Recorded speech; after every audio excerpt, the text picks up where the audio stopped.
बच्चों, welcome two hours public school Gurugram YouTube channels. तो how is the जोश बच्चा, कैसे हो आप लोग? आई होप आप लोग बहुत अच्छे होंगे और आपको जो जब तक जितने भी वीडियोस बनाए हैं आपने देखे भी होंगे बच्चों। तो आज हम लोग करेंगे एक्सरसाइज 8.3 और इससे पहले की वीडियोस में अगर कोई प्रॉब्लम है या कोई दिक्कत है तो आप कमेंट करके हमसे पूछ सकते हो, राइट। तो चलिए स्टार्ट करते हैं आज एक्सरसाइज। बच्चों आपका ये जो चैप्टर्स है वो आपको ट्रायंगल पे बेस है, राइट। तो ट्रायंगल का क्या होना चाहिए, आपको फॉर्मूले पता होना चाहिए कैसे। तो चलिए दिखाते हैं आपको। देखो बच्चों, ये क्या है, आपका एक वर्टिकल लाइन है और ये जो है आपका हॉरिजॉन्टल लाइन है। Very good. चलिए अब देखिए, अब क्या करेंगे आप, इस तरह आप इसको मिला दीजिए। तो ये तीन लाइन का कॉम्बिनेशन होता है ट्रायंगल में। एक वर्टिकल लाइन हो गया, एक हॉरिजॉन्टल लाइन हो गया और एक सैलेंटिंग लाइन हो गया। ये तीनों लाइन को मिलके बनता है। अब ये जो होता है बच्चों, ये 90 डिग्री का एंगल होता है। क्या होता है? 90 डिग्री का एंगल।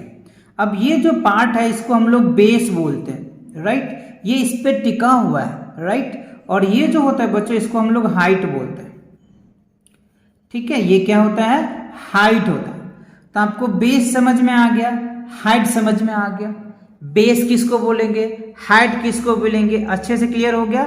गुड। अब देखो, जब हम इसका अगर एरिया निकालते हैं, एरिया का जो फॉर्मूला है बच्चों वो होता है 1/2 बेस। ध्यान दीजिए, बेस इंटू क्या होता है? हाइट होता है, ठीक है ना। क्या होगा? Area base into height. Base मतलब ये बेस, यानी ये जो मेजरमेंट आएगा ये आ जाएगा और ये जो हाइट की जो मेजरमेंट है ये आ जाएगा। और 1/2 यानी half of base into height. ये आप फॉर्मूले अच्छे से याद कर लीजिए।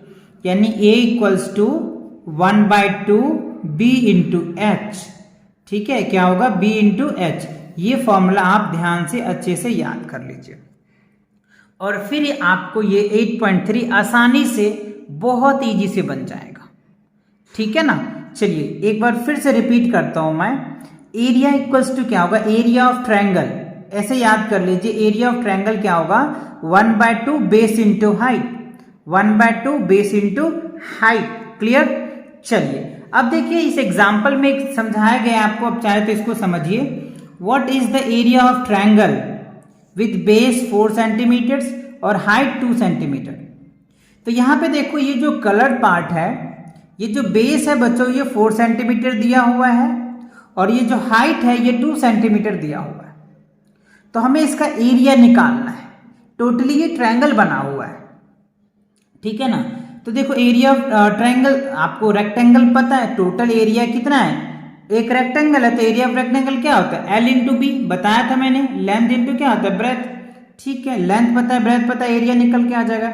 बट हमको इस ट्रायंगल का एरिया चाहिए। तो एरिया ऑफ ट्रायंगल क्या होता है? 1/2 एरिया ऑफ रेक्टेंगल का हाफ कर दिया इन्होंने, ठीक है ना। बट ये कॉमन फॉर्मूला नहीं है बच्चों, आप इनको अब चाहो तो फॉरगेट भी कर सकते हो, कोई दिक्कत नहीं है, क्योंकि स्क्वायर में दिक्कत आ जाएगा आपको, है ना। वैसे तो इजी है, आप ये भी लिख सकते हैं कि एक रेक्टेंगल का एरिया निकाल लीजिए, उनका हाफ कर दीजिए, आपका ट्रायंगल का एरिया निकल के आ जाएगा। लेकिन कभी फिगर अगर आपको स्क्वायर दे दिया जाए तो क्या करेंगे, ठीक है ना, तब जाकर के प्रॉब्लम आपको आएंगे। फिलहाल तो सभी आपको रेक्टेंगल ही दिया है तो आपको प्रॉब्लम्स नहीं आएंगे, ठीक है। आप चाहे तो ये फॉर्मूला भी याद कर सकते हैं, कोई दिक्कत नहीं बच्चों। Area of triangle equals to क्या होगा? Half of area of rectangle. आराम से ऐसे भी कर सकते हैं, कोई दिक्कत नहीं है। चलिए इसी के बेस पे मैं आपको यहाँ पे क्वेश्चन भी दिखाता हूँ। यहाँ आप ध्यान दीजिए, देखो लेंथ कितना है? 6 सेंटीमीटर। ब्रेथ कितना है? 5 सेंटीमीटर। तो मतलब ये क्या हुआ? रेक्टेंगल हो गया। तो आप आराम से फॉर्मूला लगा सकते हो। एरिया ऑफ रेक्टेंगल क्या होगा? L into B. तो आप L इंटू बी कर लीजिए, कोई दिक्कत नहीं है, ठीक है ना। यानी एरिया ऑफ रेक्टेंगल क्या होगा? L into B. L into B कर दिया हमने, ठीक है। तो 6 इंटू क्या हो गया? 5, यानी कितना आ गया? 30। और एरिया ऑफ ट्रायंगल अगर आप पढ़ते हैं तो क्या हो जाएगा? 30/2 कर दो, सिंपल। ये आ जाएगा 15 सेंटीमीटर। या बाय डिफॉल्ट अगर आप ऐसे निकालते हैं, फॉर्मूला की जो मैंने अभी बताया 1/2 बेस इंटू हाइट, तो आप ऐसे भी निकाल सकते हैं। ये बेस हो गया और ये हाइट हो गया, ठीक है। तो 1/2 इंटू बेस कितना है? 6 इंटू क्या हो गया? 5। तो इसको डिवाइड कर दीजिए, तो 5 3 से कितना आ गया? 15। तो देखो, आप ऐसे भी निकाल सकते हो, ऐसे भी निकाल सकते हो। पहले रेक्टेंगल का एरिया निकाल लो फिर उनका हाफ कर दो, तो ऐसे भी हो सकता है, या डायरेक्ट इस ट्रायंगल का फॉर्मूला लगा दो 1/2 बेस इंटू हाइट, तो ऊपर भी निकल के आ जाएगा। दोनों तरीके से आपका जो आंसर आएगा ना वो करेक्ट आएगा। ठीक है, चलिए इस फिगर में देखिए आपको, अगर हम यहां लिख दें एरिया ऑफ रेक्टेंगल, ठीक है ना, तो एरिया ऑफ रेक्टेंगल क्या होगा बच्चों, L इंटू बी होता है। ठीक है, तो लेंथ देखो 6 सेंटीमीटर है और ये 4 है, तो 24 सेंटीमीटर आ जाएगा। ठीक है, टोटल का एरिया है, लेकिन हमें तो हाफ का चाहिए, तो आप यहां पर लिख दीजिए एरिया ऑफ ट्रायंगल। तो एरिया ऑफ ट्रायंगल क्या होगा, half of area of rectangle, तो सिंपल है 24/2 कर दीजिए तो कितना आ जाएगा 12, तो ये आपका क्या हो जाएगा 12 सेंटीमीटर आ जाएगा, सॉरी सेंटीमीटर स्क्वायर आएगा बच्चों, एरिया है ना सेंटीमीटर स्क्वायर आएगा, ये ध्यान रखना सभी में सेंटीमीटर स्क्वायर आएगा, क्योंकि यूनिट जो है ना कंपलसरी है, इसकी वजह से आपके आंसर भी गलत हो सकते हैं, डेफिनेटली हाफ मार्क्स कट जाएंगे, तो ये चीजें ध्यान रखना। ठीक है ना, चलो अब या इसको मैं दूसरे तरीके से सेकेंड मेथड से मैं आपको बना के दिखाऊं, तो देखो एरिया ऑफ रेक्टेंगल ट्रायंगल क्या होता है 1/2 बेस इंटू हाइट, तो देखो 1/2 बेस कितना है 6 और हाइट कितना है 4 से डिवाइड कर दो जो 3, तो 4 3 से कितना आ जाएगा 12, तो ये क्या होगा 12 सेंटीमीटर स्क्वायर आ जाएगा आंसर। ठीक है, तो ये भी देखो सेम आंसर है और ये भी देखो सेम है, लेकिन जो करने का तरीका है वो अलग अलग आपने देखा, तो यही है बच्चों, क्वेश्चन तो एक ही होता है लेकिन उनको सॉल्व करने का वे यानी तरीका बहुत अलग अलग हो सकता है बच्चों। आंसर विल बी सेम, है ना, method will be change but answer will be same. Answer आपका ऑलवेज सेम रहेगा, हाँ मेथड चेंज हो सकता है, कई मेथड हो सकते हैं, राइट। चलिए आगे देखते हैं, इस फिगर सी में देखो, लेंथ आपको 8 सेंटीमीटर दे रखा है, ब्रेथ आपको 2 सेंटीमीटर दे रखा है, तो आई होप ये कॉन्सेप्ट समझ में आ गया, दोनों मेथड समझ में आ गया ना। चलो अब एक मेथड से मैं करता हूं, सिंपल सा मैं लगाता हूं एरिया ऑफ ट्रायंगल का।